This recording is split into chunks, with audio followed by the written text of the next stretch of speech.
selamat datang di video kali ini. Di sini saya akan membahas tentang bagaimana perbedaan ideologi dunia dan Pancasila sebagai ideologi terbuka. Sebelum itu, perkenalkan saya Salva Maksum dengan NIM 151424084 dari kelas 2C. Langsung saja kita bahas. Liberalisme adalah ideologi yang menekankan kebebasan individu, hak asasi manusia, pasar bebas, dan demokrasi. Negara hanya berperan sebagai pengatur, bukan pengendali penuh.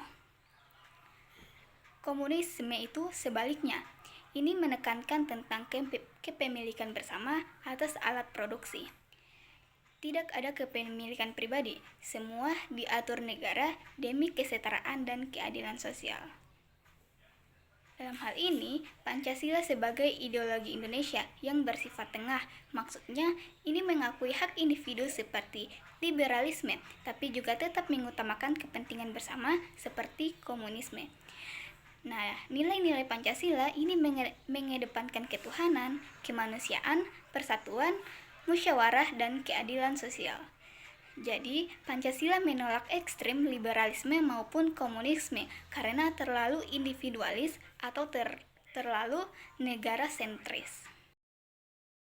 Adapun kelebihan dan kekurangan dari ketiga ideologi ini yaitu yang pertama, liberalisme itu memiliki kelebihan dalam menjamin kebebasan individu, demokrasi, dan inovasi karena persaingan bebas. Namun, kelemahannya adalah bisa menciptakan kesenjangan sosial dan ekonomi yang lebar karena negara cenderung lebih lepas tangan terhadap kelompok lemah.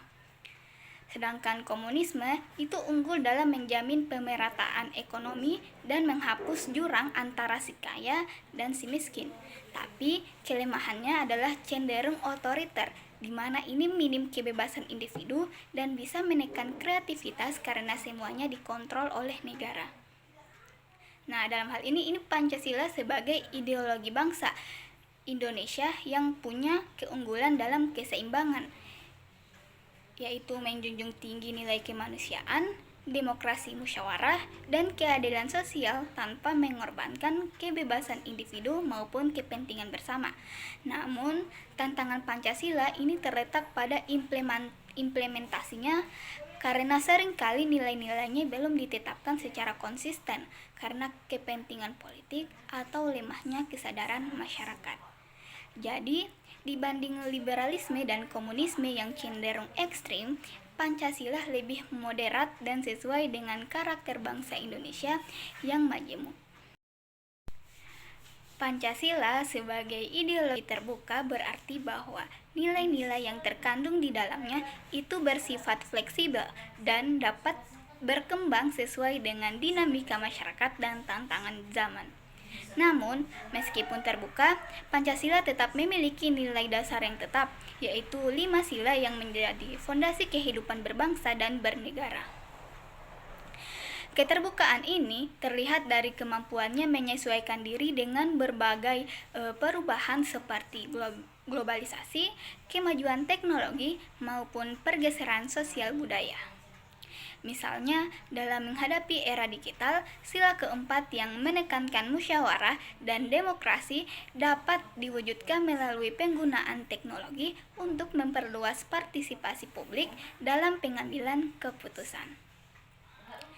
Namun, nilai dasar Pancasila seperti ketuhanan, kemanusiaan, persatuan, demokrasi, dan keadilan sosial tetap dijaga.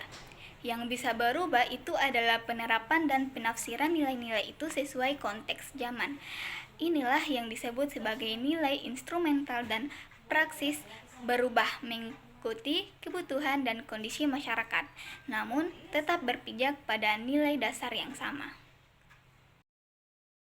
Jadi, Pancasila sebagai ideologi terbuka itu mampu mengikuti perkembangan zaman tanpa kehilangan nilai-nilai dasarnya.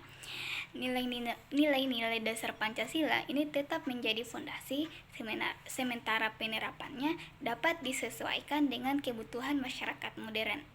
Dengan begitu, Pancasila tetap relevan sebagai pedoman hidup dan berbangsa juga bernegara.